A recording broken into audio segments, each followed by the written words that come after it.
بچه‌ها چطورین؟ صبحتون بخیر. تیپم چطوره رفقا؟ بذار اینجا من نشون بدم. خوبه دیگه. حالا خیلی دوست دارم که نظراتتون داخل این کامنت ها بنویسید تیپم چطوره یا نه. بریم بیرون که میخوام کلی ویدیو بگیرم. Let's go. خب بچه‌ها اینم از کوچه‌مونه، یعنی خلوت هیچکی نیست، خیلی راحت حفتت میکنن. البته خدا کنه که حفظ نکنن. الان من دارم میرم، اینم که یه وانته. بله اگه میخوایم بدونین اینجا کجاست، اینجا تهران و سمت خیابون جان بازار، خیابون کرمانه. اینجا محله ماه که خب دارید همینطوری تماشا میکنید. بله بریم ببینیم چی میگذره.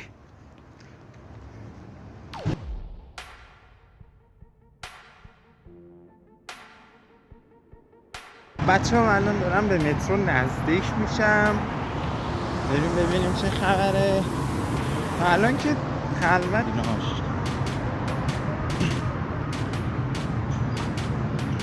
اینم از مترو.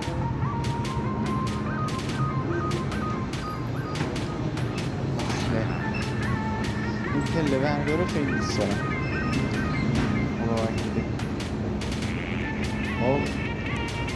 بریم پایین ببینیم چه خبره.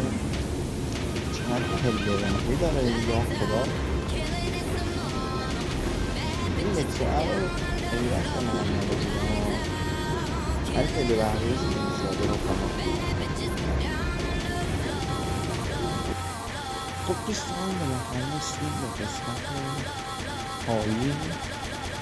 اینجا که مسئولینا میفروشن برقه روبرو هم که همه بریم به سمت قائم، چون میخوام نوباینا پیاده شم. هیچ خبری نیست، هیچ کس هم نیست، بکنم اون تعطیله. خب بچه ها همین دوباره به پله برقی نزدیک میشیم. اشتباه اومدم و برگردیم بریم به سمت قائم. خب درشنم گوشی میلرزه.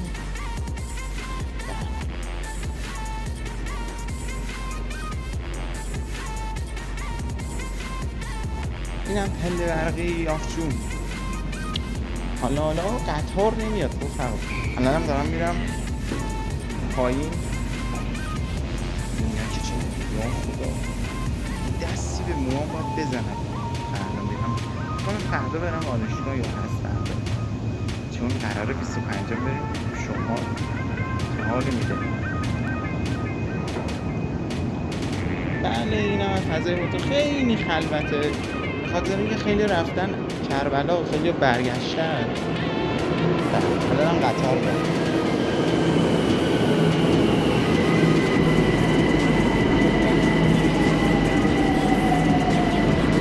خب اینم از مترو تهران.